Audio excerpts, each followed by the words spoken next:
Nunukandat Yining. Thank you for sitting down. Good afternoon, my name is Robyn Collard and I'm a Yorga of the Whadjuk and Ballardong peoples. Here in Perth, or Boorloo, as Noongar people know it.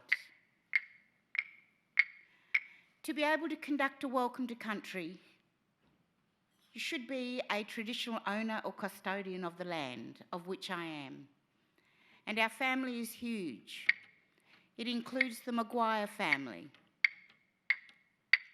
the Bennell family, the Shaw and the Collard families. Huge families in terms of Noongar society. I would like to acknowledge with the highest respect Noongar elders who may be present here in the room, Yorgas and Whadjuk, our women and sisters, Mam and Ngunis, our men and brothers, Mort, any family who may be here, and Brudias, our leaders, particularly those who had the foresight to put this document together that you are here for the launch of. There are three principles that are of utmost importance for Noongar people: our connection to land, our family and our knowledge. And these have already been mentioned. Nija ngalabuja nonukan ngan court jerpen. Ngalamort nonukan ne. Ngalakarjan. Nonukan korokora. Mort jenabiri nija wajak nyunga buja. Our family are honoured and acknowledged for walking this land for many thousands of years. We stand on their shoulders to keep our stories, our culture and our histories alive through many trying times. We are survivors. Kaya wanju nunukan kwabarak nunga buja, kedalak nunukan coloring nija wadaran, wa?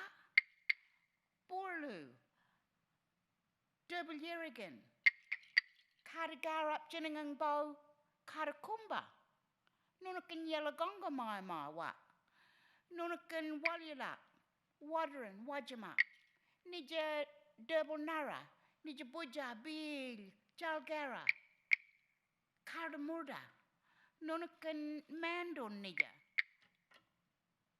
Korakora Jundala, Nija Margara, Ngan Court Jurpen.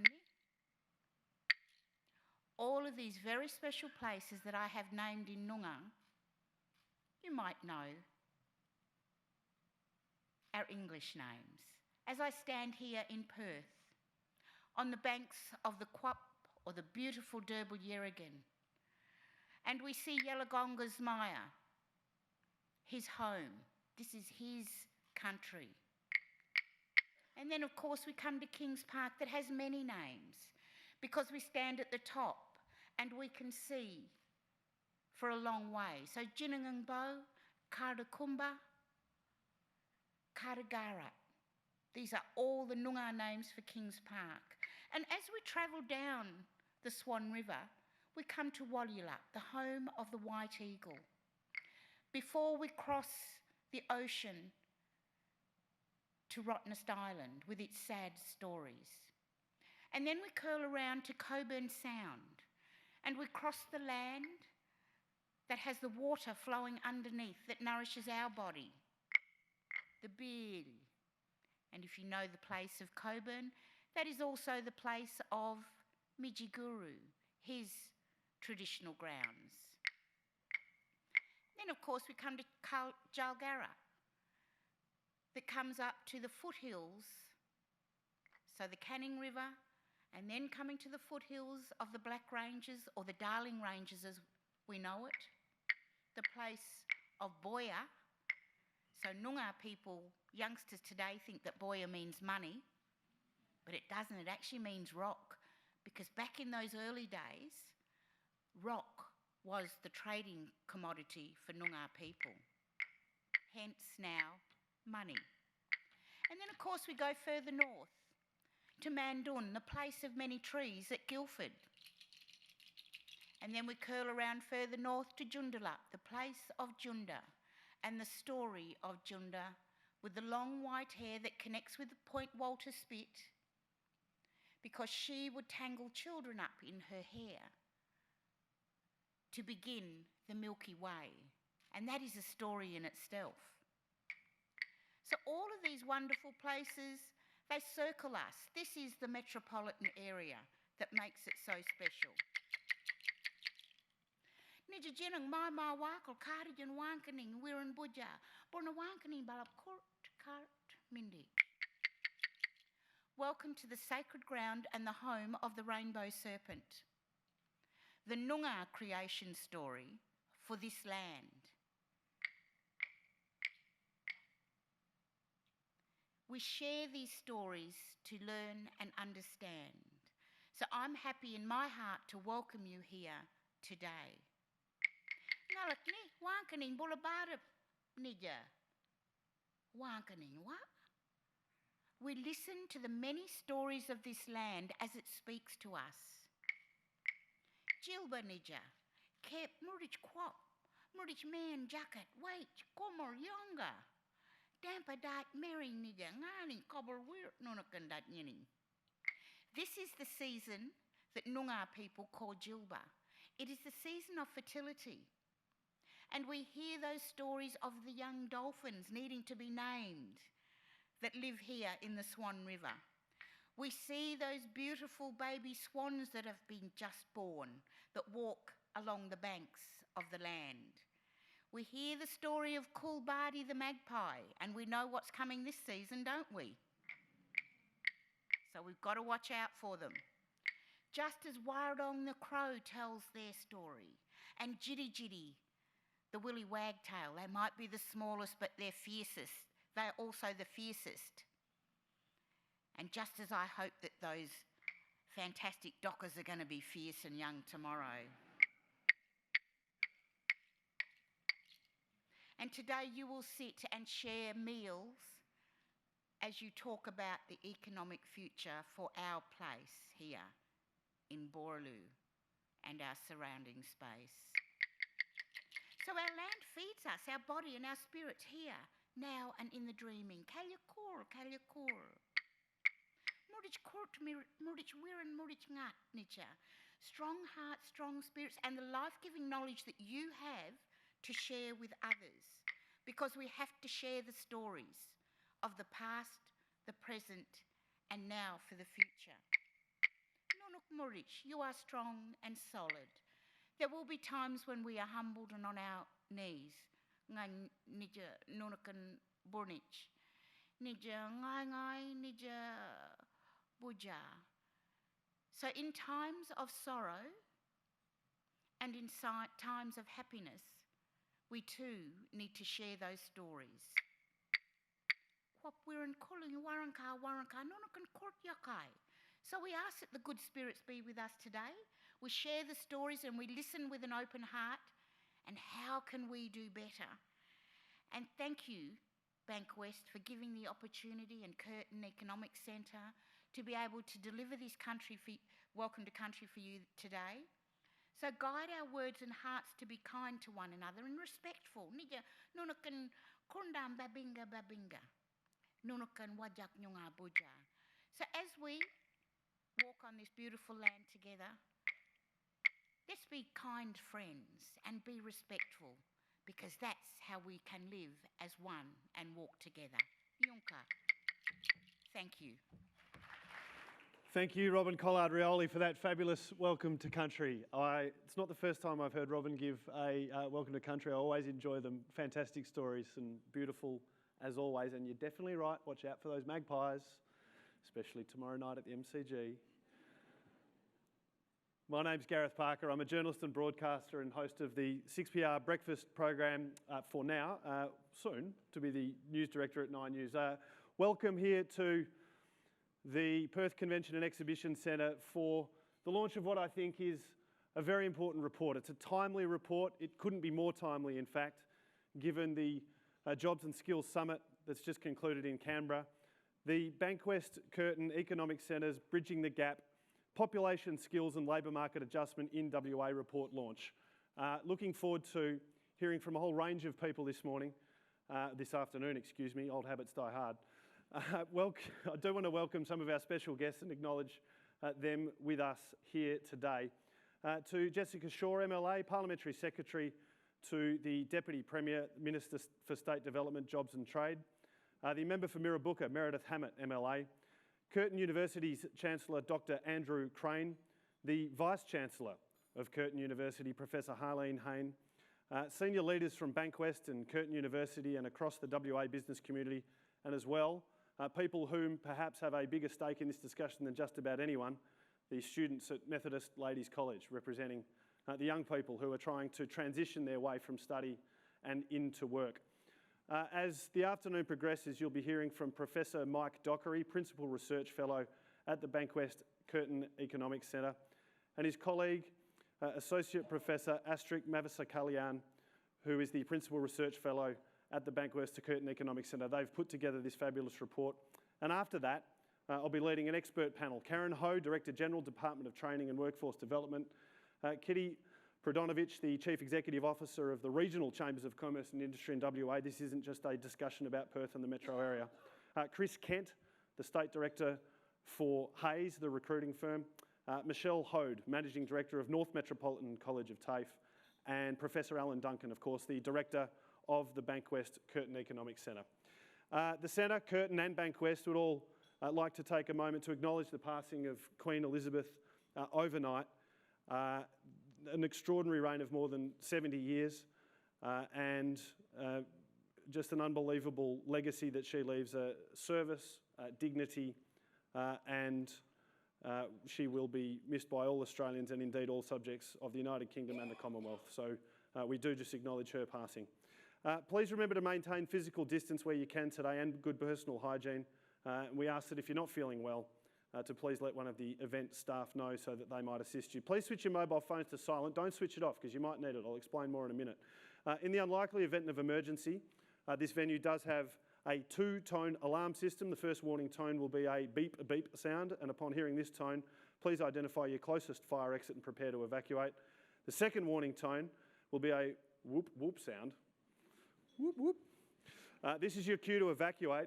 Leave all personal belongings behind, make your way in a swift and orderly fashion to your nearest fire exit and follow the instructions of venue staff as you vacate the building. Bridging the gap, population skills and labour market adjustments in WA. It's the 16th report in this series of Bankwest Curtin Economics Centre's focus on WA. And we know that we're different. We proclaim loudly that we are different, but it is important that we have our own unique insights in the national economic discussion, which can be dominated by the Sydney, Melbourne, Canberra axis. The Bankwest Curtin Economics Centre does original work that you can't find anywhere else that gives everyone fabulous insights into what's really going on in the economy that drives the nation. This particular report takes a rigorous look at skills shortages and labour market dynamics in WA, and it also provides a fresh conceptual look at what these skills shortages are. It feels, to borrow a word from Paul Keating, he talked about every pet shop galah talking about macroeconomic reform. I think every pet shop galah, provided that the shop can open because they've got staff, they're all talking about skills shortages. New evidence on what those are, how they arise, potential responses by government, but also by industry too. It explores barriers to a fuller engagement in the labour force, as well as solutions in the short and longer term that might improve access to employment opportunities and capitalise on our workforce talent. There's also an analysis of the process and the speed of labour market adjustments across the states and territories, and that hopefully highlights the unique features of our labour market that might hinder efficient adjustment and prevent the full utilisation of potential labour. Now, the mobile phones. If you want to submit a question to our panel discussion today, pull it out, open up your web browser and go to www.sli, that's sli.do. It's called Slido, www.sli.do, and enter this code #JobsSkillsWA, and you can submit questions there. And certainly, as I facilitate the discussion a little bit later on, I'll be keen to get to as many of those specific questions and certainly the themes that you raise from the floor. Without any further ado, I'd like to invite Professor Harlene Hayne, the Vice-Chancellor of Curtin University, to the stage to welcome you all to proceedings today. Thank you very much, Gareth, and thank you, Robyn, for that beautiful welcome to country. And like you, I will also be in the comfort of my living room tomorrow cheering very loudly for the Dockers. Kaya, it is with deep respect that I recognize that we all have the privilege of meeting on Whadjuk country today, and I pay my respects to elders and senior knowledge holders of all Indigenous communities throughout Australia.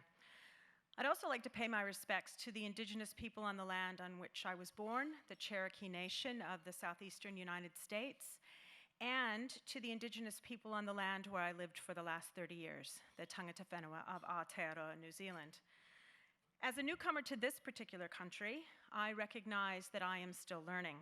But as Vice-Chancellor of Curtin University, I am strongly committed to teaching and learning in partnership with my Aboriginal and Torres Strait Islander colleagues, and I am extremely grateful for their ongoing support, patience, and wisdom.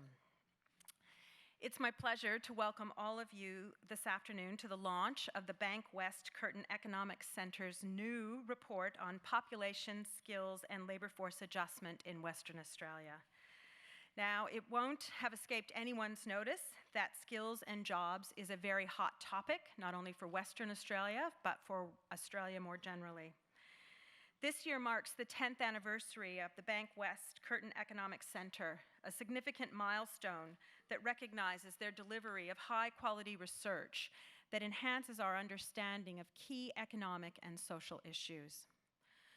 Curtin University is extremely proud of the long-standing partnership we have with Bankwest that underpins the centre, particularly because its work aligns so closely with our recently released Vision to 2030 to make a positive difference in the lives of people and our planet through partnerships. The Centre has built a strong reputation for the quality and the timeliness of their research, and this new report is no exception. The Centre's reputation in labour market research is so strong that its director, Professor Alan Duncan, was one of only 7 Western Australian representatives invited to participate in the National Jobs and Skills Summit in Canberra last week. Now, in general, universities play a critical role in preparing the workforce for not only today, but also for the future.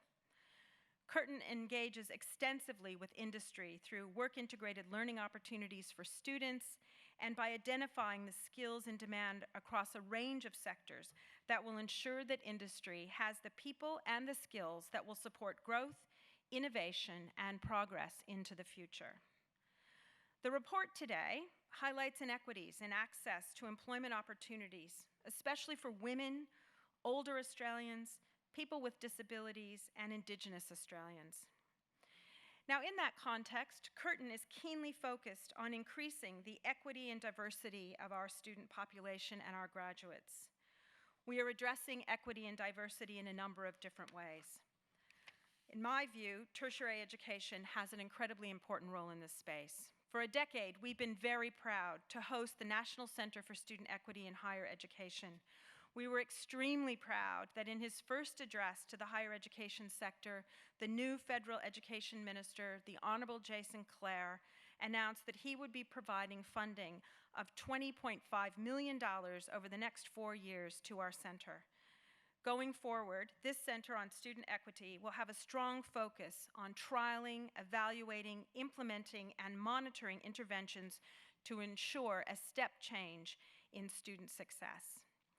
Another way that we are increasing diversity in our student community is through Curtin's Autism Academy, led by John Curtin Distinguished Professor Telly Tan. The impact of the Academy was recognized at the recent 2020 Premier Science Awards, as Telly was the joint winner of the Chevron Science Engagement Initiative this year. The Academy focuses on the strengths of individuals with autism spectrum disorder, such as attention to detail, creative thinking, visual acuity, and spatial awareness. And the program is designed to increase the employability of these individuals and matching them with opportunities for employment in the community. Providing well-supported access to Curtin has also been part of our DNA for a very long period of time. In addition to gaining access through ATAR, we have also improved our enrollment of underrepresented groups in a number of different ways, including our Uni Ready Enabling Program, which helps students qualify for university education from non-traditional paths. In my view, the tertiary education sector actually holds the key to driving Australia's continued productivity growth, especially in emerging sectors related to climate change and sustainability. As this new report that we are reading about today confirms, we need to make sure that everyone has the chance to work and participate in the economy, contributing not only to our wealth in this state, but more importantly, perhaps, to the happiness and the health of their families and communities. So I'd like to add my thanks to the Bankwest Curtin Economics Centre for another illuminating and timely report. And I'd now like to introduce Jessica Shaw, MLA, Parliamentary Secretary to the Deputy Premier, Minister for State Development, Jobs and Trade.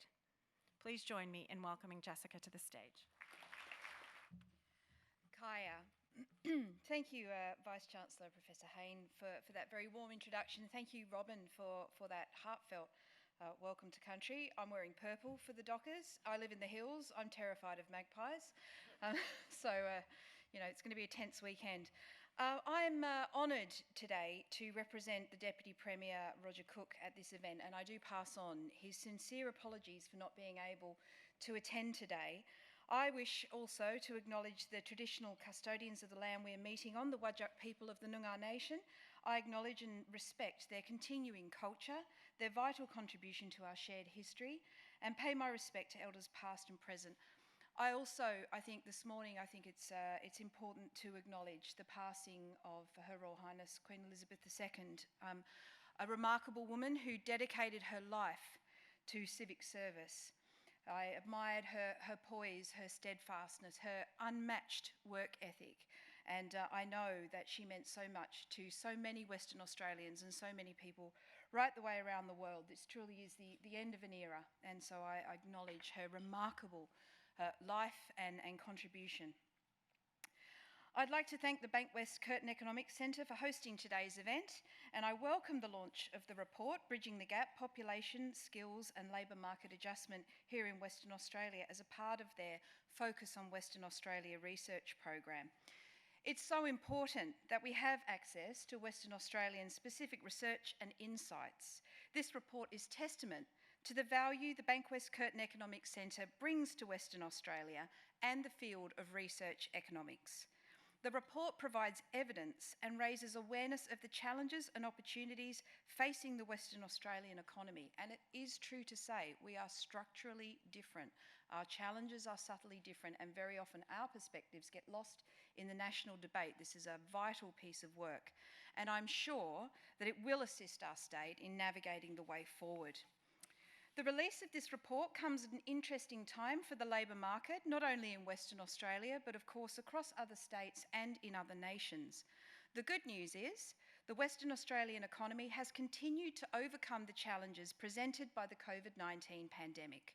For most of this year, the unemployment rate has been around 3%, the lowest rate since 2008.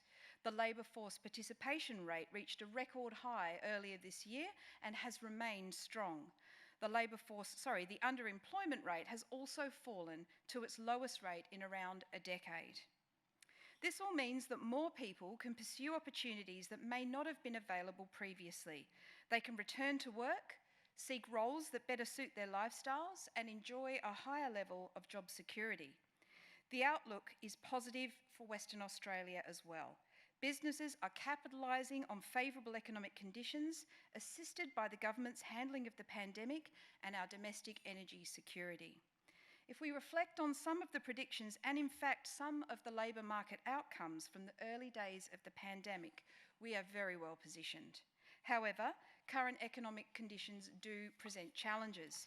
Across many industries, businesses cannot find the right people with the right skills. These issues are being faced across the nation and around the world. There are a number of factors driving these conditions, many of them global and outside our direct sphere of influence. However, the Western Australian Government is working to address these labour shortages. We're pursuing a range of initiatives to promote the state as an attractive destination for skilled workers, including rolling out the global campaign, Western Australia, It's Like No Other, developing sector-specific marketing campaigns, establishing a Working in Western Australia webpage, promoting Western Australia during our overseas ministerial missions, implementing changes to the state's migration program, and working to increase labour mobility through the automatic mutual recognition of occupational registration scheme. Try saying that quickly. It's not just about migration, however.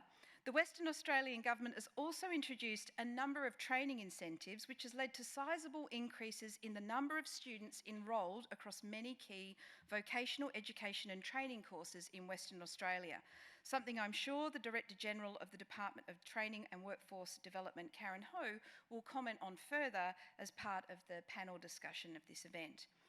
We also worked with the Australian Government in the lead up to last week's Jobs and Skills Summit, and the Premier attended to ensure that Western Australia's quite specific workforce needs are considered.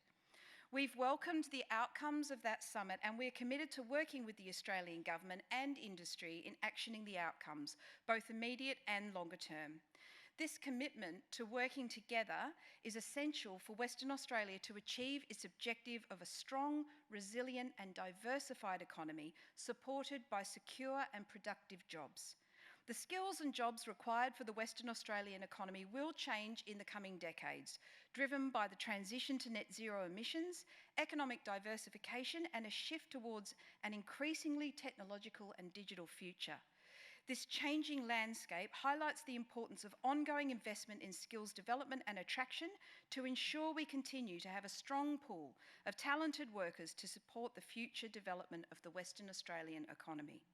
We also need to ensure that there are opportunities for Western Australian workers who've traditionally been disadvantaged or face barriers to entry, such as First Nations people, people with disabilities, women and culturally and linguistically diverse people, to realise personal satisfaction in new roles and contribute to the future productivity of the Western Australian economy. This is not an easy set of challenges, which is why this research is so valuable. In a global economy where competition for skilled workers is intensifying, we need to have the right settings to ensure Western Australia can make the most of its opportunities and the benefits can flow equitably. It's also so important to view these issues through more than a purely economic lens. Labour is an important input into the economy, but labour comes from people. Employment provides so much more than simply an income. People find satisfaction in their work, develop meaningful connections and relationships, and are most productive when they contribute to a shared vision and pursue opportunities that are aligned with their values. Western Australia's future is reliant on and will be far brighter if our people undertake work that brings them this satisfaction.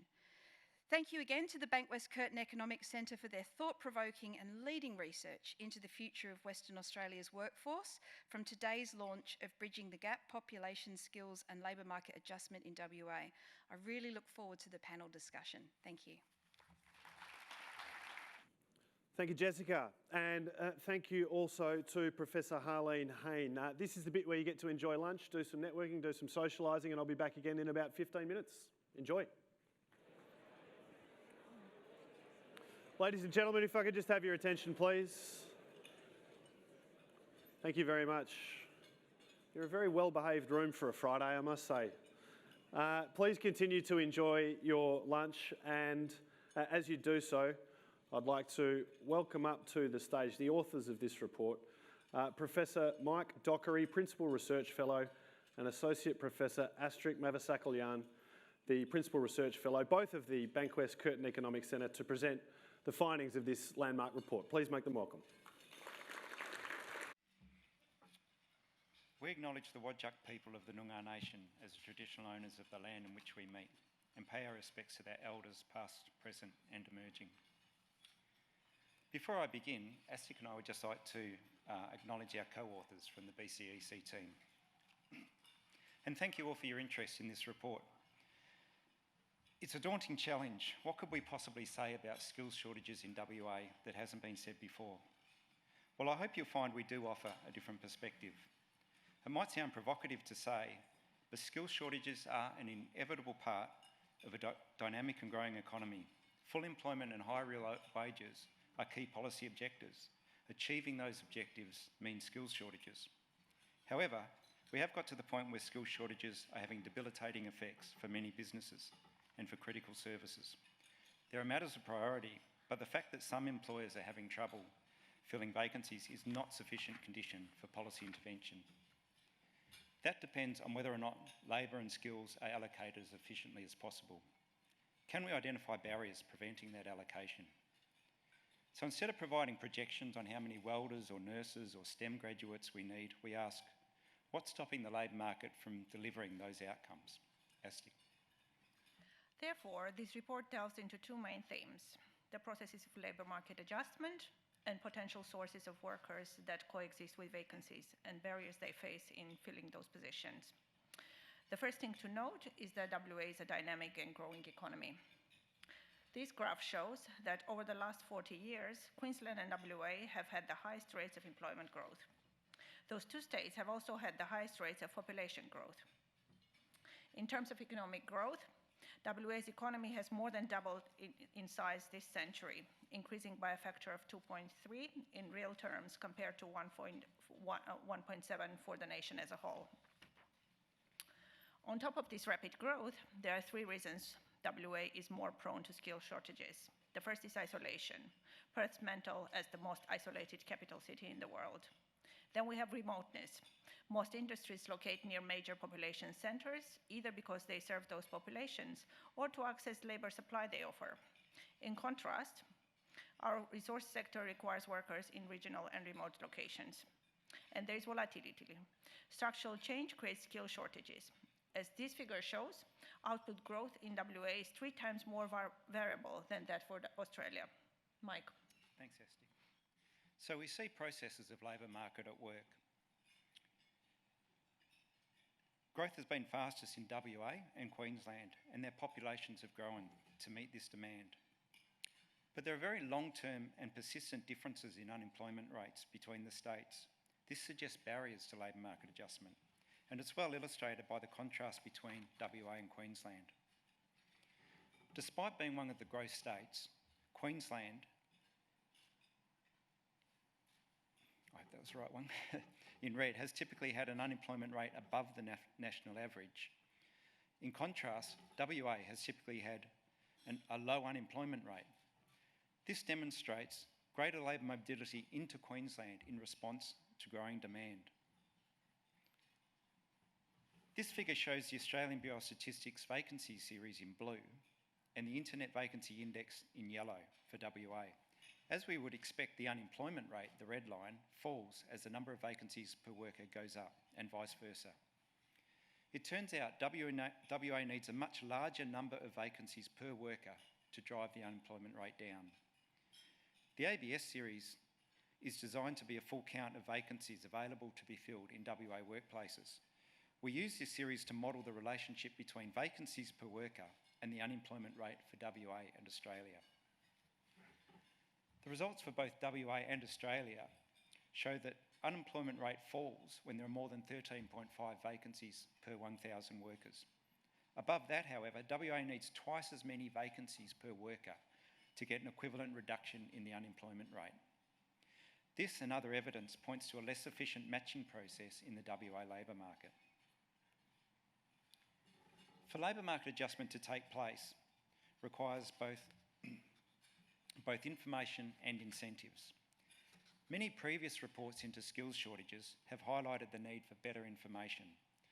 This includes careers information in schools and improved projections of skills demand to achieve a better alignment between industry needs and course enrolments in the vet and higher education sectors. Now, these things are important, but I'd like to show you this graph. It shows unemployment rates by level of education. I'm showing the figures for Australia because with a larger sample it's less noisy. But as you'll see in a second, it's much the same story for WA. Now, people with trade level and higher technical skills and university degrees are down here with unemployment rates about 3%. People who completed Year 12 without further post-secondary qualifications typically have unemployment rates from 6 to 8%, while those who do not finish Year 12 typically have unemployment rates of anything from 10 to 15%. Now, for my money, the problem is not so much of these skilled people doing the wrong courses or learning the wrong things in those courses. The problem is with this group up here. Of course we can do better, but improving information and better modelling of future skill needs for skilled workers can only have a limited effect on overall matching efficiency. It's the harder to place job seekers that we really need to focus on. Finally, this is that same graph for WA. As I said, it's noisier and tells essentially the same story, but there's one remarkable feature: the very sudden convergence in the most recent quarter to low unemployment rates for all groups. What this tells me is that WA very much faces a labour shortage, a simple shortage of people as much as a skills shortage. And it seems employers are changing their recruitment practices in response. It begs the question: could businesses regularly commit to investing more in recruiting and training the harder to place job seekers? Asti. Thanks, Mike. The unemployed are not the only potential source of labour. There is always a tendency to turn to immigration as a first response to skill shortages. We saw this just recently at the National Jobs and Skills Summit. Research does show that we get net economic gains from skills immigration, and that immigration has a positive effect on employment and wages for local workers. However, there are also other opportunities to address skill needs. The coexistence of potential workers with skill shortages does present a case of misallocation of resources or barriers to labour market adjustment. First, a significant proportion of West Australians, even during the prime working ages from 25 to 54, are not participating in the labour force. Moreover, participation drops off very rapidly after age 55. In the 25 to 54 age group, there are around 138,000 West Australians who are not participating in the labour force, particularly women. Detailed survey data tells us what proportion of these people would like a job under the right conditions, including if appropriate childcare was available. This gives a potential labour supply of around 63,500 potential workers aged 25 to 54. More than half are skilled. Around 1/3 have advanced vocational qualification, and around 1/4 have a university degree. So as we saw before, women make up the vast bulk of those who are outside the labour market in their prime working years. This raises the question: why aren't we seeing more women join the labour force? What are the key barriers that are holding them back? In searching for answers, we have looked at family-related reasons that constrain women's participation. More than 1/3 of women who wanted to work and were available aren't actually looking for work because of family and childcare-related reasons, and that contrasts with only 6% of men in a similar situation. The report also shows that more than half of people who consider using childcare see the cost of childcare as a problem. We also ask whether women face cultural barriers that discourage their participation in the labour market. We have taken a look at underlying beliefs on whether work conflicts with one's ability to be a good parent. We find that these beliefs are prevalent among both women and men. Women who hold such beliefs are considerably less likely to be in the labour market. However, there are no tangible differences in participation rates of fathers, regardless of whether they support the view on work and fatherhood trade-offs. Mike. Thanks, Esti. The Household Income and Labour Dynamics in Australia survey, or HILDA, asked workers if they would prefer to work more or less hours than they currently do, and if so, ideally how many hours they would like to work. If we aggregate the additional hours per week that West Australians would like to be working, it equates to around an additional 78,000 full-time equivalent workforce. 3/4 of those latent hours are attributable to part-time workers. In absolute terms, this underemployment is most prevalent in industries with large part-time workforces: hospitality, healthcare and social assistance, and retail.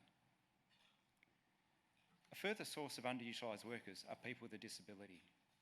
For many, the opportunity to work can be pivotal to achieving independence and living a complete and fulfilling life. However, many people with disabilities face substantial barriers engaging in employment. The proportion of people with a disability of working age who are in employment is around 1/2 that of the rest of the population. There's much that could be done to change attitudes, working arrangements and physical workplaces to achieve greater inclusiveness of people of all abilities. As one indication, this graph shows employment rates for people with a disability by the decile of the socio-economic advantage of the neighbourhood in which they live. If you're a West Australian with a disability and live in an area in the 10% most advantaged neighbourhoods, your chance of being in work is 6 times higher than if you live in the bottom decile of neighbourhoods. What this tells us is much of the exclusion from opportunity to work that people with a disability face cannot be attributed to the limitations of their disability. If people in the top neighbourhoods can be in work, there's no reasons why other people with disabilities shouldn't be able to access the same opportunities.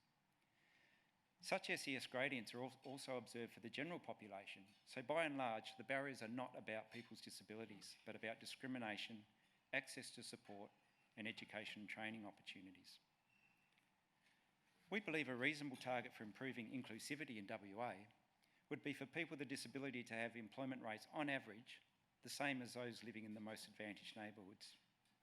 Achieving this target would see the WA economy draw on the talents of an additional 9,000 workers, and that would still leave a 40% gap in employment rates relative to West Australians without a disability.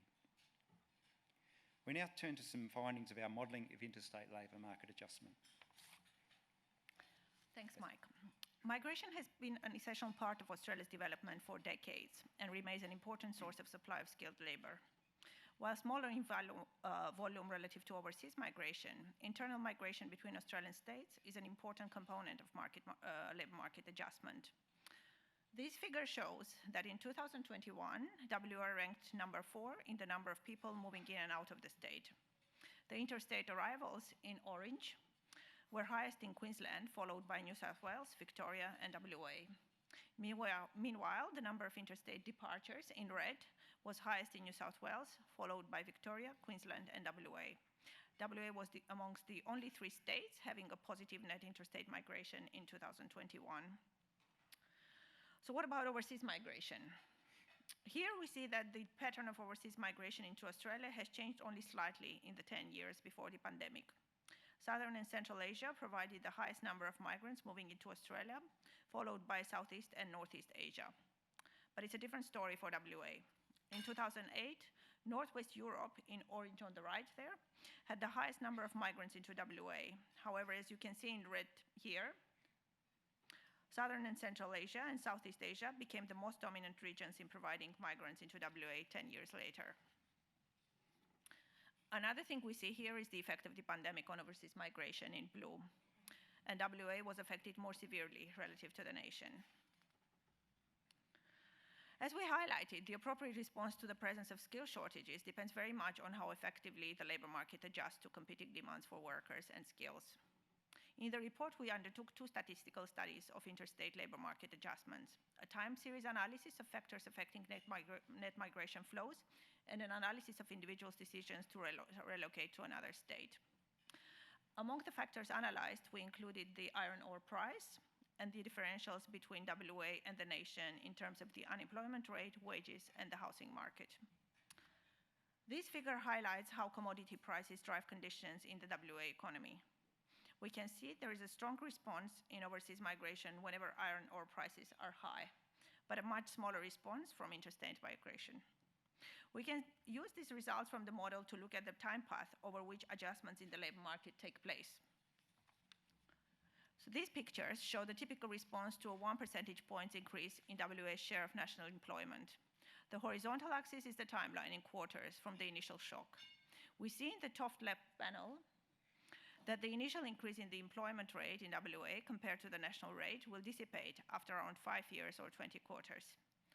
The bottom left panel shows there is an immediate response in the form of net inflow of interstate migrants, which peaks at just over 1% growth in the WA population after 1 year.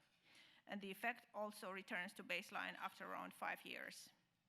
In contrast, overseas migration responds with a lag of 1 year, and then only gradually. However, this effect is permanent and results in a 1% increase in WA's population after 3 years. Mike. Thanks, Ashton. To model individual factors driving interstate mobility, we used 20 years of the Hilda panel survey. In each year, we model the probability that a person moves to a different state or territory in the following year. This figure shows some of the results for the model for the full sample of Australians of working age in the form of odds ratios. Odds ratios are interpreted relative to a value of 1 for the comparison category. For example, a value of 1.5 indicates a 50% higher chance of moving, a value of 0.5 a 50% lower chance of moving. We see that young people, more highly educated, those living in the regions, are more mobile, while renters are much more mobile than homeowners. The populations of the two territories are around 4 times more mobile than the other states. The unemployment rate differential and housing price variables are continuous, so there's no comparison category. The results relate to a 1 standard deviation in each variable. A higher unemployment rate and higher housing prices in your home state increases your incentive to move out. This is in line with what we expect. To address skills shortages, we do want people to move from areas of high to low unemployment. The catch is that housing prices and unemployment rates are correlated. Areas with high unemployment tend to have cheaper housing. The data indicate that about 40% of the incentive to move to an area of higher employment opportunity is negated by differences in housing prices. This result is even more concerning when we estimate the model specifically for the unemployed. There's very weak evidence of any independent effect whereby the unemployed move to areas of lower unemployment. And when we crunch the numbers, any incentive to do so is almost completely offset by higher housing prices in those areas. This is consistent with what we call poverty traps. Rather than moving to areas of higher employment opportunity, financial constraints draw the unemployed to areas of cheaper housing and lower employment opportunity. When we look at effects associated with moving to individual states, we find WA's lower unemployment rate is a pull factor, and WA tends to attract single males and migrants from English-speaking backgrounds. However, we also see the effects of isolation. There are common border effects with more movement between Queensland and New South Wales, between New South Wales and Canberra, and between Victoria and South Australia. Only Northern Territory residents show a relative preference for WA. Now we turn to some policy recommendations. Thanks, Mike. Much of the focus on skill shortages has been on what must be done right now to resolve the current crisis. There has been less thought to how we got here and what can be done to ensure that in the medium and longer term, the labour market adjusts to changing demands for skills. We have highlighted just some of the potential sources of underutilised labour in WA. Ongoing exclusion from the labour market has significant costs. The unemployed and discouraged job seekers experience declining mental and physical health. Time out of the labour force leads to the depreciation of people's skills and self-esteem. Keeping the pool of unemployed and marginally attached work ready promotes a more efficient labour market and lower underlying unemployment rate in the long run. Immigration will continue to be an important source of skilled workers for WA. However, there are also significant economic and social benefits from drawing the unemployed and marginally touched workers into employment. There is no better time to do this than during a skills crisis. In the case of women, people with disability, and older workers, there are also compelling equity and social justice considerations for promoting their participation.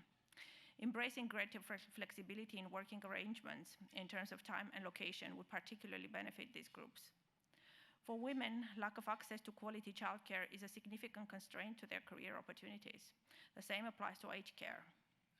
Somewhat ironically, those care sectors face skill shortages of their own, and 90% of workers are female.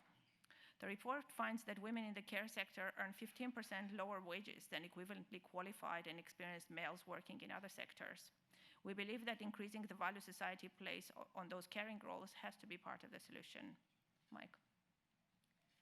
Persistent interstate differences in unemployment rates show there are structural barriers to adjustment in the Australian labour market. We've seen evidence of some of these. Of particular concern, the unemployed face poverty traps, where they lack the resources to move to take advantage of employment opportunity. This supports arguments for an increase in the real level of job seeker payments to support effective job search. Housing has a critical role on a number of fronts. First, home ownership significantly reduces mobility. Anything that adds to the cost of relocation will reduce mobility, and that includes stamp duty. Second, house prices are an integral component of poverty traps faced by the unemployed. And finally, we've seen that compared to over east, WA is at a significant disadvantage when it comes to attracting workers, and housing availability is a major determinant of net interstate migration. Housing supply is critical to labour market adjustment and has to be part of any plan to address skills shortages. To conclude, as long as the WA economy is performing well, we will always face skills shortages. We tend to see them as crises, but they are also times of opportunity. The right policy settings and commitment by business to make the best use of resources we have can lead to a better and fairer Western Australia. Thank you.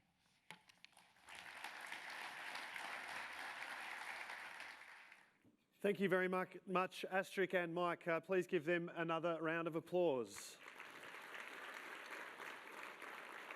And as you do, could I please invite the panellists for the discussion to the stage, the Director General, the Department of Training and Workforce Development, Karen Ho, the Chief Executive Officer, the Regional Chambers of Commerce and Industry, Kitty Prodonovich, the State Director of Hayes, Chris Kent, Michelle Hode, the Managing Director of North Metropolitan TAFE, and of course Professor Alan Duncan, the Director of the Bankwest Curtin Economics Centre. Please welcome them, give them a round of applause. And as they and soon I take my seats, Slido, www.sli.do, jump on there, use the event code #JobsSkillsWA. If you'd like to ask a question, I've got my trusty device here and we'll get to that in due course. Everyone, thank you very much for joining me up here. A terrific presentation, I'm sure you'll agree. Some of the findings quite surprising, some of them I think extremely intuitive. And it's interesting, whenever I do a show on my talkback, or do a topic on my talkback program about skills shortages or migration, the first thing people say on the text line, where are they going to live? So it is a very intuitive thing that ordinary West Australians understand, that you've got to find a home if you're going to be able to entice someone to come here. So maybe we'll get to that in due course. Karen, can I ask you from a training perspective, again, another intuitive finding of the report is that if people have got an education, their unemployment outcomes are very good. How do we get those underserved communities, those underrepresented communities into better education? Thanks. Perhaps I can just start by thanking Bankwest Curtin Centre for Economics for this very important report. And it really does have some very strong themes that accords with a lot of the actions and strategies that the state government are putting in place. We have been spending, and the state government has been investing in making training more affordable and accessible for a much wider range of people, and in a range of some of those mechanisms to match the supply of people to the jobs. So, for example, you know, the jobs and skills centres, a network of jobs and skills centres right around the state, 17 of them now. So that we can match employers, employment opportunities with people that are seeking work. And there's never been more young people in training, correct? Yeah, since the pandemic in particular, there's been a real surge of apprentices and trainees. We're at record highs now for commencements flowing through to completions. So I think when you've got very high levels of unemployment, the economy is strong, apprenticeships and traineeships is a very good model because people are already in work. We do sometimes get commentators say, oh, there's a lag, you know, they're not trained for 3 or 4 years, but they're actually in the workplace, they're training on the job. So that's a very strong model in times like this. And perhaps when the economy goes off the boil a little bit, it's the institutional training that's more important because it doesn't quite rely on an employer to give a young person an opportunity. Kitty? Could I just add to Sure. that? We've got at the moment at North Metro TAFE around 34,000 students and 1,000 lecturers. And I always say I don't have 1,000 lecturers, I have 1,000 recruiters because I have industry calling lecturers and saying, can I have your best surveyor? Can I have your best? So, you know, and as Karen said, we've got the jobs and skills centres which do a great job of actually trying to connect graduates with industry. But I've also got over 4,000 people in English language foundation and enabling programs, a lot of which was coming out in the report today. And I think that that's, you know, a much trickier exercise of how to engage people in those programs, how to actually move that into vocational skills development, and how to actually then link that into employment. It's a great point. So to you, Kitty, mobility, come to the country. There's lots going on. It's a great lifestyle and there's a million jobs going. There is a million jobs going. Why wouldn't you live in regional WA? It's the best place So to be why don't people in WA. want to? Are we less mobile now than we used to be? The report suggests that perhaps. Look, I think there is a decline in mobility, but I think the other thing is the perception sometimes. So, you know, the days of, say, 20, 30 years ago, it was a rite of passage for everyone to have that career move to regional WA. And what we found is that often when they went to a regional location, they stayed because it's awesome and the connections and the opportunities they had for lifestyle, career, their own businesses. But what this report does show us is that there is an untapped workforce, there's an untapped labour pool, because we've always said it's a people shortage, it's not a skill shortage. So if we can all work collectively to try and address some of those barriers to that untapped labour force, because they already have houses, a lot of those people. We don't have to find somewhere for them to live. And we know that no one is more invested in helping people develop their careers or welcome them to a community than local business owners. So we know that they will get that wraparound support. So I think there's real opportunities to provide support to address some of those systemic barriers that may get people that are already living in those locations, so we don't have to provide a house, into the workforce. To you, Chris, employers, what do they really want? Is Kitty right? Is it a people shortage rather than a skill shortage? I saw you nodding in vigorous agreement. Absolutely. It's gone from a talent pool to a talent puddle, and there really is no obvious answers out there at the moment. What employers want is they want to be able to embrace more people without industry experience, bring them in, but they also need to have the training programs and support. And the skill shortages are impacting our people and culture teams, our HR teams, some of the training teams. So it's really a spiral effect that's happening, and it's leading to some smaller employers who don't have the resources, then just actually taking some service offerings off the table, which is really sad, particularly for some of the areas we've identified where the talent is, the underutilised talent in the disability sector and older Australians. You know, the support that the organisations need to bring that in is also under pressure as well.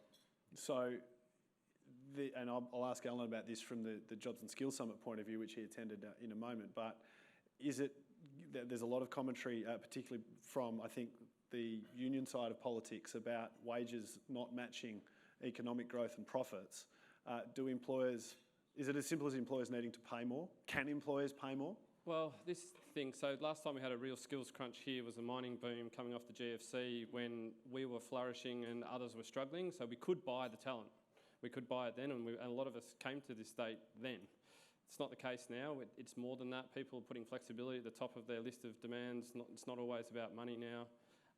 And then flexibility opens other opportunities for other areas like disability, but again, it's the same problem, be able to implement these new procedures within organisations. Which is a perfect segue to you, Michelle, because when we were talking earlier, you wanted to make a point about job design. That is, the actual, talk about flexibility, and I do want to get onto the parts about family friendliness and women's reasons for not participating in the workforce more. But you think that we're still doing the same old jobs we always did? Yeah. My background is organisational psychology, and when I was doing research into organisational structure and design 30 years ago, if you'd asked me how innovative would our job descriptions and job designs be today, I would have gone, oh, it'd be radically different, they'll be very flexible, we'll be working from home, We're obviously that's sort of kicking in now, but I see that typically we're not really we're still designing jobs 9 to 5, and with some working at home, but working at home the way we worked at work.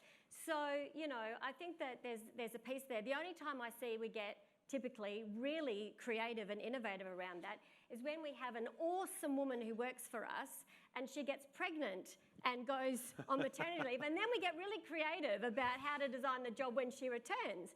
So I think that we've just got to turn that around a little bit and start to look at ways to design jobs to maximise participation. Alan, be honest, was the summit pre-scripted and all sewn up by the government and the unions beforehand, or was there genuine policy development that happened in those 2 days in Canberra last week? Oh, look, I mean, I think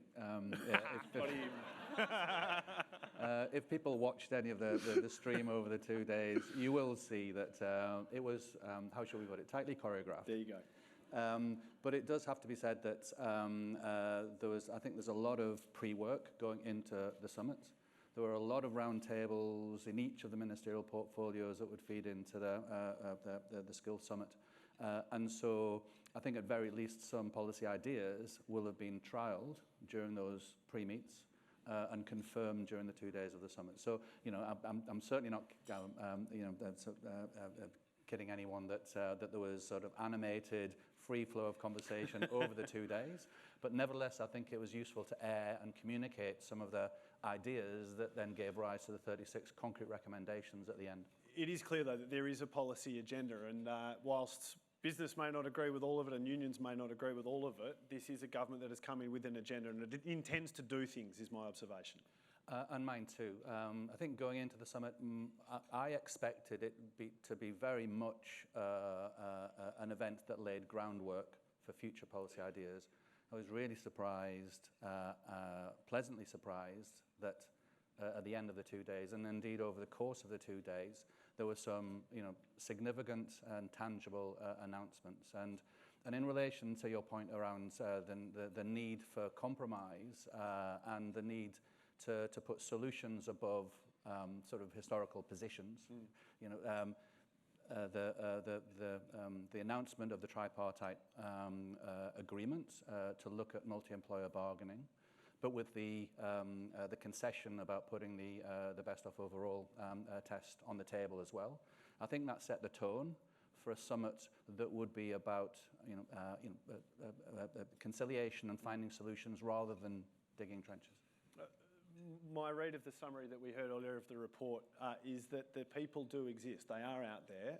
It's about how do you facilitate their entry into the workforce, whether that be through education, whether that be through family pathways. So self-interest talking, okay, father of 2 little boys, preschool age, a wife who works for herself and who has about to re-emerge into the workforce. She works for herself, so no one's paying her maternity leave. I think these maternity leaves are very interesting, and I think if you work for a big, large corporation, it's fantastic that everyone's going above and beyond the minimum standard, and I think that government and non-government institutions, big corporations are increasingly flexible with dads as well as mums, and there's fantastic programs on the table. But in small business world, it's not realistic. It can't compete. And you have the government guarantee, and then when you decide that you do want to go back to work, there's this thing called childcare. And it's really expensive, even though we spend billions of dollars subsidising it. What's the solution? How do we progress it? We don't have to solve it right now, but what are some of the things that we're looking at? And whoever wants to pick up the thread on this one, go right ahead. I think childcare is such a multifaceted issue too. It's not just how expensive it is. In regional WA, we have whole towns that have no childcare.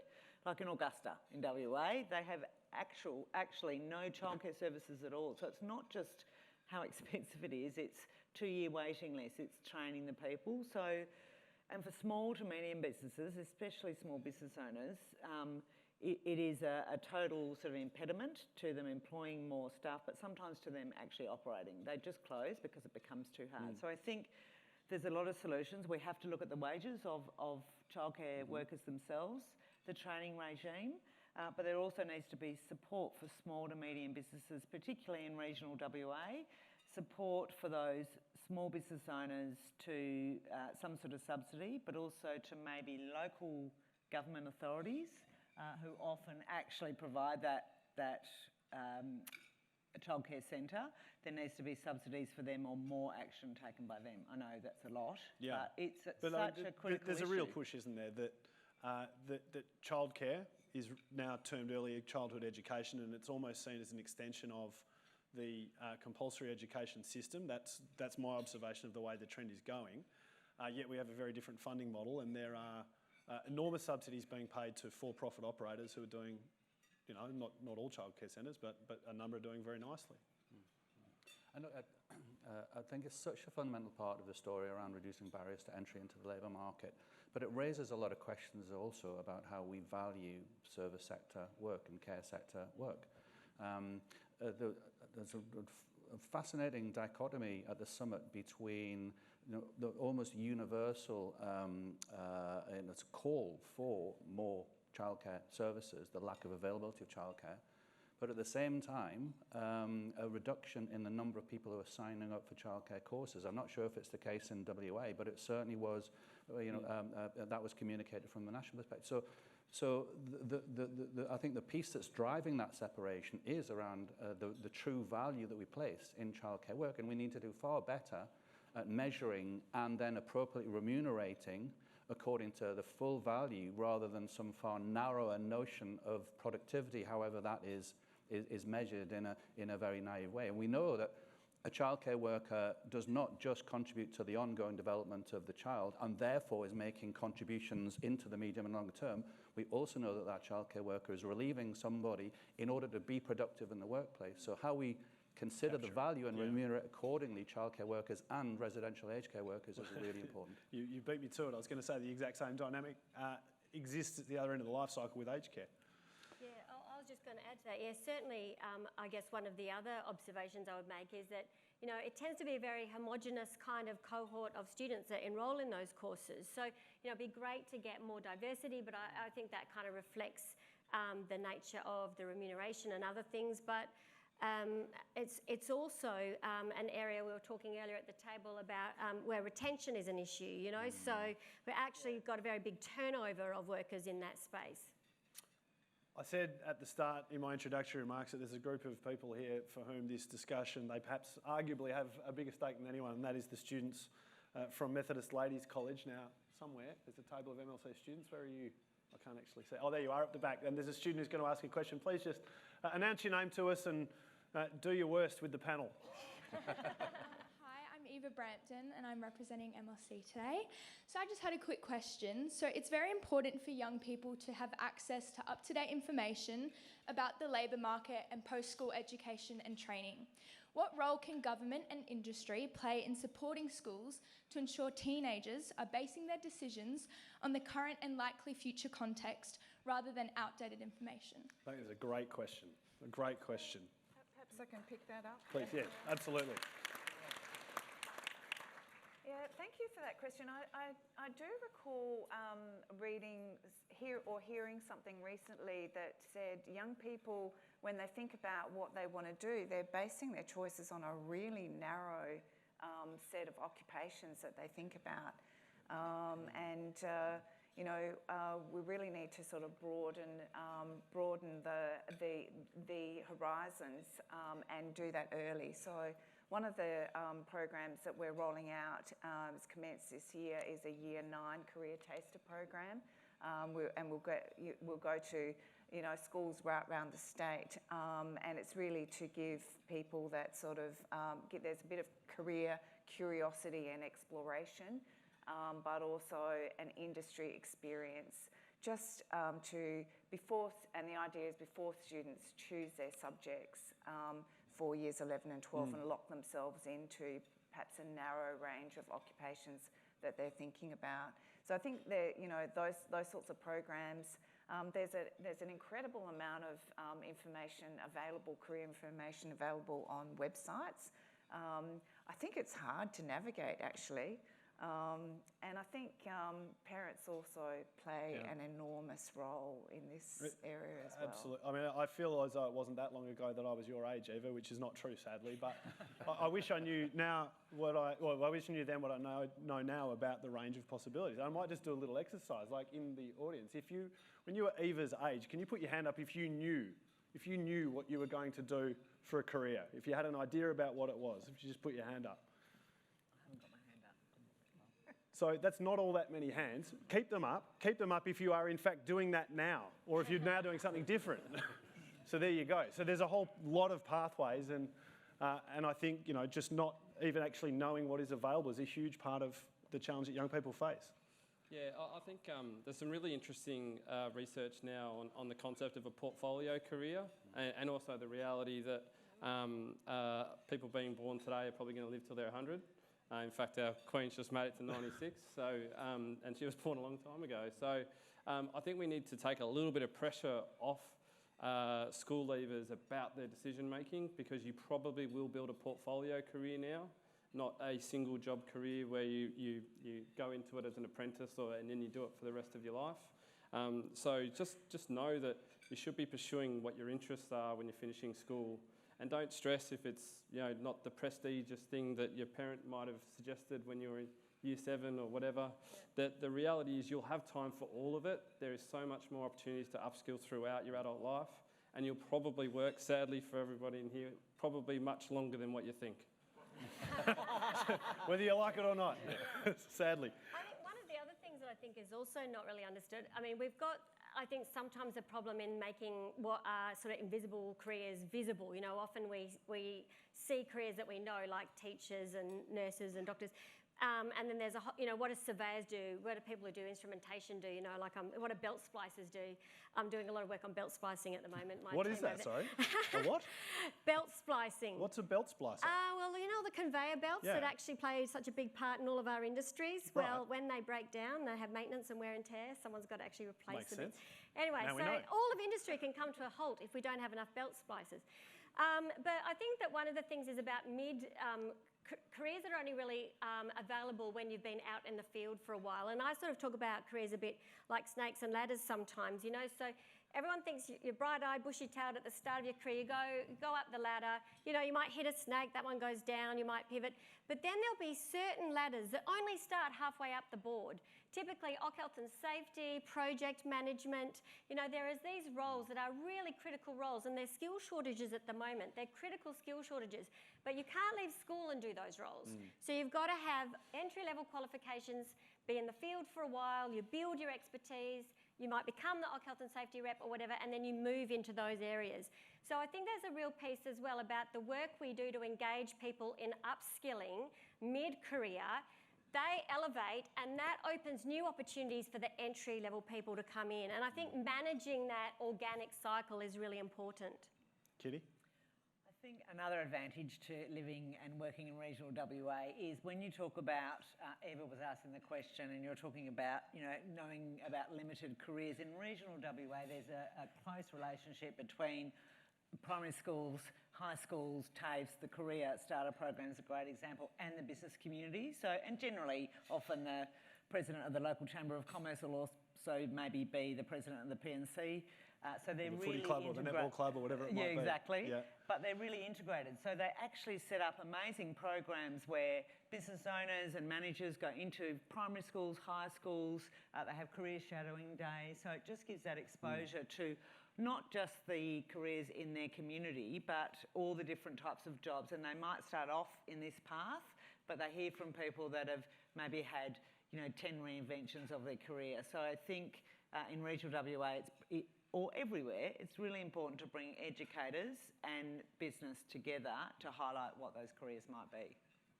I want to go to one of the questions from Slido. Thank you for sending them in, by the way. Keep them coming. We won't get to them all, but I'm trying to pick out themes here that many of you are interested in. What does the research say, and what do we do about skilled people, likely from culturally and linguistically diverse backgrounds, who are skilled, but whose skills are not recognised and are locked out? And I don't want to be cliche about it, but it's, you know, Uber drivers from other places who are engineers or medical professionals. What are they doing driving Ubers? Not that we can do without Uber drivers either, by the way. They're important too. Yeah. Sure, and some of those people who are driving Ubers with great skills, perhaps from non-English speaking backgrounds, are whilst driving an Uber also seeking a duplicate qualification in order to tick the box to gain entry into their career of choice. So I think there's an awful lot of work that we still have to do around sort of genuine recognition of skills to make sure that we're making the best and broadest use of the capabilities. The report noted that a third of people from non-English speaking backgrounds are in jobs for which they are formally overqualified, and so that's a huge inefficiency that if we deal with, can mitigate some of the shortages. So is that at government's feet? It has to be at government's feet, doesn't it? It's because they make the rules, ultimately, whether it's federal, state, whatever. I'm quite passionate about this area. I think the visa system has got some traps for skilled migrants where they come in as temporary visa holders. They're working towards a permanent visa category, and there's so many barriers in place and complexity. So that this is why we're finding people who are already here, they're already housed, they're skilled, they love being in our country, hard workers, and many of them have got Australian qualifications as international students, and they are cleaning our offices at night or driving Ubers. And I really do think that that's something that needs to be addressed, especially if we want to attract more migrants to Australia. Yeah. We need to connect and give the opportunities to the people who are here. So look, there are a few things I think that are in the hands of the Commonwealth Government there, because there are some barriers in the Australian visa system, The boxes that we ask people to tick, which that causing we put them in. those traps. For example, when you turn 45, there's no longer a permanent migration pathway. So. Which, if we're working to 80, that's too young.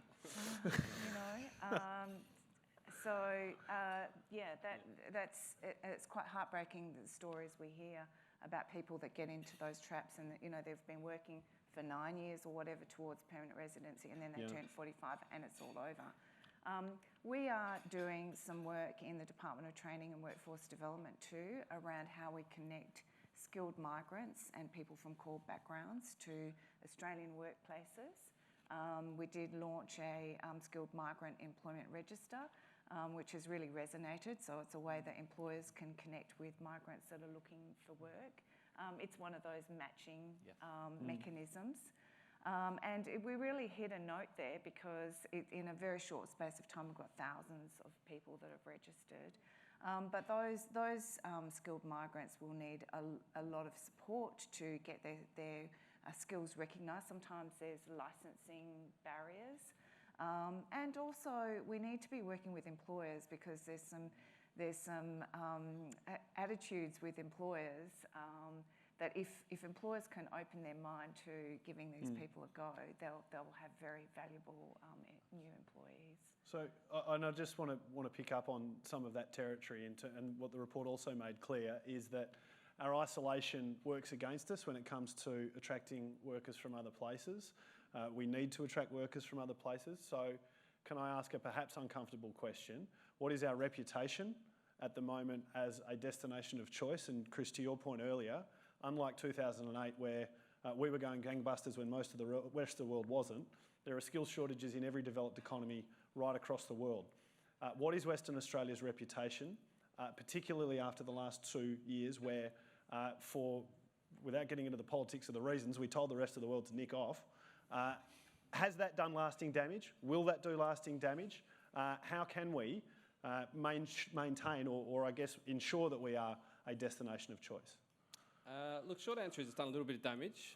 There's no doubt we didn't treat our students particularly well during that time, and one of the comments I've made in conversations at the table and otherwise is when we had our borders closed and everyone thought that was the thing that we needed to fix, was we didn't realise when we opened them again that we'd also lose talent. People can leave again. And a lot of people had been effectively locked in here, and I think now it's timely, the tourism campaign, I think we've got to move to a position where we're attracting whole family units on permanent migration opportunities, because if we're only tracking single, high-skilled, high-paid visas to here, then they're mercenaries and they'll go to the next place for the next opportunity. So we need to bring in family units that'll end up going to our schools, becoming our teachers, becoming our aged care workers.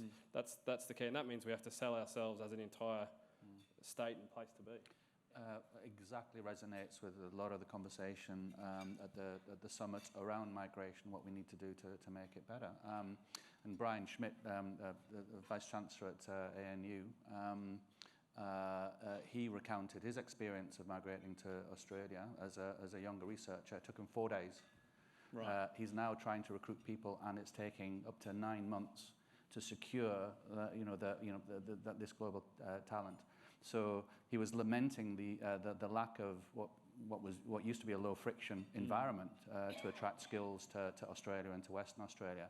And exactly to your point, Chris, it's a fiercely competitive market for skills, and if people don't locate here, they're of course going to take their skills and talents elsewhere, to Canada, to the US, to Europe, who are, I think, far better at rolling out the red carpet. So, yeah. I want to try and we probably have 10 minutes left. I want to get to as many of these questions because they're all fantastic. Thank you for sending them through.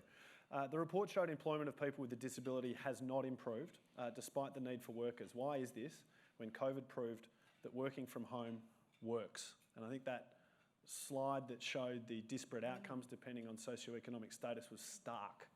Stark. What do you think? Anyone who'd like to field it?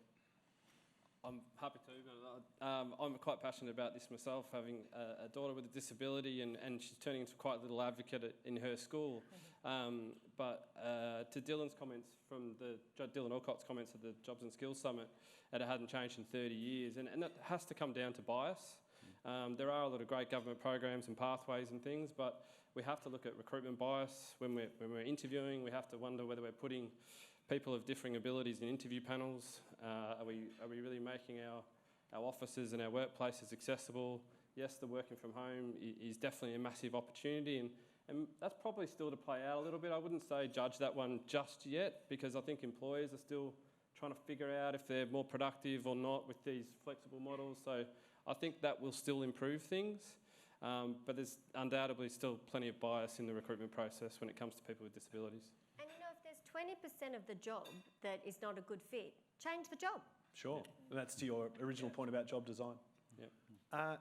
This question, further to childcare impacts on availability, do we need to change from the hated part-time kindy model so that more parents can work, like the proposal that's on the table in New South Wales and Victoria? The Education Minister's not here. I'd ask her if she was. Look, I'm quite sure that one of the barriers to labour market entry amongst people with kids is to do with a sort of an indivisible, very structured sort of childcare model. So childcare availability is not just about cost. It's also about the flexibility of the product, so that it matches with people's work hours, with school hours, and so I think we can probably do better to mould sort of childcare products to meet where we'd like the labour market and job roles to go. Is vouchers a bridge too far? Is that too ideological? That is, that you fund parents based on their socioeconomic status to make their own decisions about how they'd like to have their children looked after and educated? No one's touched it. I think that's my answer. Another good question here, which is about housing. Should the West Australian Government be building affordable rental housing for workers at scale to boost our economy and enable skilled migration, other than the quarantine facility at Bullsbrook? That was my editorial at the end. But So we do have worker accommodation that the government has generally been a private and public partnership in Karratha, Port Hedland, different regional locations, and it does work. And it is for, it's capped how much you can earn. It is for local workers, and it does work, but that is a long-term proposition, and at the moment, of course, there's no builders. So definitely it is something that the state government, I know, are actually looking at, but it comes down to, it has to ride out the economic volatility. Yep. So we all know in Karratha there's this amazing worker accommodation, and a few years ago the state government was getting panned because it wasn't full for spending that money. So sometimes we do have to do a bit of counter-cyclical stuff. And build it, and they will come a little bit. But yes, the answer is yes, but I think at the moment it's identifying land, identifying builders, but it is certainly something that industry and government are looking at. There's also, I'd like to mention as well, and we've got Ian Carter in the room who's a big advocate and set it up, but we've got the Oxford Foyer in Leederville, and that is a residential facility for at-risk young people at risk of homelessness. It's 99 units, and they're kind of representative of that group who are often underemployed, and that's an amazing program. And what happens is young people move into the foyer, they're there for 2 years, and during that period they learn to live independently. But part of the deal is they have to be in training or employment. So we work closely with the foyer, with the residents to engage in their skills development, and they exit that into private rental accommodation, and the outcomes are just amazing. Young people's stories are incredible, you know, and they're people who, you know, things could have gone a different way, you know, but they have really amazing outcomes. So that multidisciplinary approach, I think, sometimes is important. This is a good and interesting one, and it's one that's perhaps close to my heart in talkback land. But the report showed that New Zealand has double the work rate for seniors of retirement age, 12% versus 24%. Why don't we simply allow them to earn more? And it's been a bugbear for my listeners who are pensioners who say my pension gets reduced, but not only that, I've got to report it to Centrelink every fortnight if I go and do a second day of work a week. Why not just simplify this entirely, throw it all out, treat the pension as income and put it under a tax-free threshold, and away you go? Yeah, look, it's absolutely an issue. It's been... Oh, we solved it. Good one. Write that one down. You know, it's you know the impediments and the disincentives to engage in for pensioners to engage in work are tangible. Of course, there was some nod in that direction with increasing the free area of age pension as one of the outcomes from the summit. So that will go, you know, to some, you know, in some small degree to mitigating that disincentive. I think there are much larger issues at play around what, frankly, will be sort of age discrimination in selection. Before and during the summit, I got emails from several people in their 50s who are saying, you know, I've been looking for work for years. I've got a university or a tertiary qualification. I've got great skills and experience, but my applications always get turned down. And the stories are around, you know, fantastic qualifications, maybe not quite fit for the role, which, I mean, for me, could be a euphemism for, sorry, you're the wrong age bracket for, you know, for our workforce. So, and I think more generally, in a lot of the work that we did in the report, it revealed, I think it put out a call to action to make sure as employers that we're doing everything we can to leave any unconscious bias at the door when looking at applicants for positions, whether or not you're talking about older age people, whether you're talking about people who have caring responsibilities and who are requesting flexible work, whether or not you're talking about people with disabilities. There was an amazing story and a really disturbing story of somebody whose sight deteriorated whilst in their workplace, and they were told by their employer that they didn't employ a disabled worker and their workforce wasn't set up as such. Quite extraordinary. So I think there's a real call to make sure that we do everything we can to give as many people an opportunity to express their skills and bring their skills to the workplace. And on that note, we are officially out of time. Please thank Alan Duncan, Michelle Hode, Chris Kent, Kitty Prodonovich, and Karen Ho. Thank you very much to you all. Fantastic discussion. Thank you to everyone who submitted questions. As I say, I tried to hit themes there. Apologies if we didn't get to your specific question, but a valuable discussion, I hope you agree.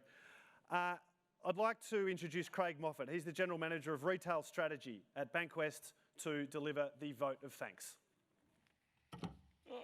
Thanks, Gareth.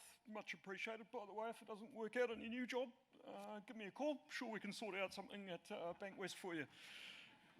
So on behalf of Bankwest, I'd like to thank all of the speakers and the panellists that have joined us at the event today. I think it's been a very insightful discussion and sessions that we've had. To Robyn Collard, thanks for starting off with an incredible welcome to country. To Professor Harlene Hayne, thank you very much for the opening remarks. Much appreciated at the beginning of the event.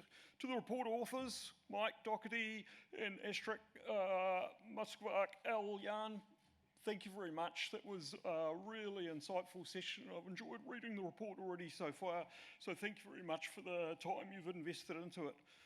We're delighted at Bankwest to be involved in the Curtin Economics Centre. It's been over 10 years now where this partnership has been building over time.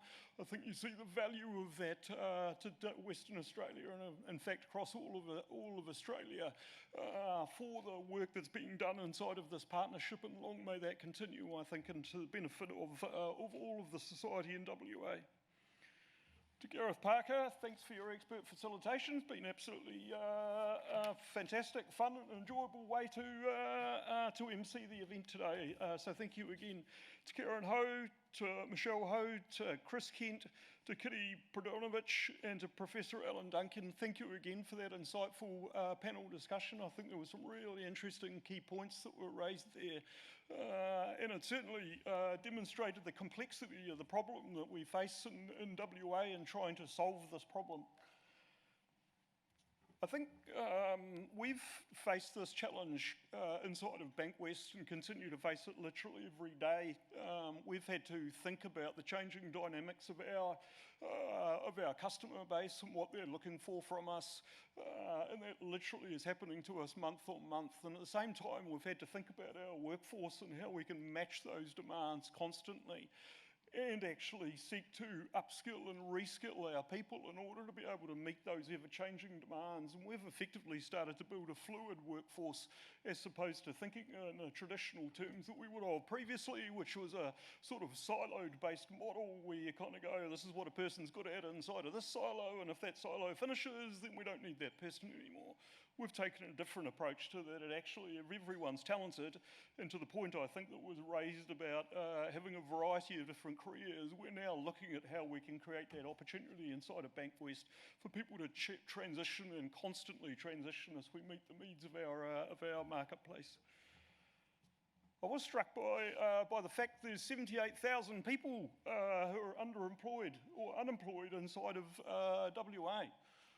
That's 234 times this room of people that are available in our workforce to help grow the WA economy. And I think it shows the challenge that I think that's going to be in front of all of us to find the solutions that and allow us to unlock that potential. I think even for Bankwest, we're going to have to keep adapting and keep changing and keep thinking about some of these workforces that are perhaps underrepresented inside of our own workforce and look for these opportunities. Indigenous, disability, all of those parts of the puzzle, I think we can do a far better job as an organisation. As someone who has recently come here from New Zealand, never been called a mercenary before, but thank you. I just wanted to, I guess, reflect that New Zealand faces very similar challenges. In fact, at times I thought I was listening to a twin conversation where New Zealand looks to all the same issues that's being faced in WA here. Interestingly enough, though, I think everyone is still struggling to find the solutions, and I think those who are going to win in the economy are not necessarily going to look outside of their borders. They're going to look inside of their borders for the opportunities to ignite workforces like we haven't done before. And I think that's the challenge for all of us in the room, is actually to go away, think about in our individual pieces of the puzzle about what we're going to do differently, because reports like this certainly suggest that the opportunity is huge if we're prepared to take advantage of it. So thank you for everyone for coming along today. I hope you got a lot from it, and thank you very much. I'll see you again, no doubt. Thank you very much, Craig. Thank you all for attending. Thank you again to our special guests and dignitaries. I would encourage you and indeed invite you to visit the Bankwest Curtin Economics Centre website for more on this piece of work, for all of the other valuable pieces of work the BCEC has done. The website is bcec.edu.au. That's it, friends. Thank you for your attendance. Thank you for your attention. Enjoy your weekend and can the Dockers.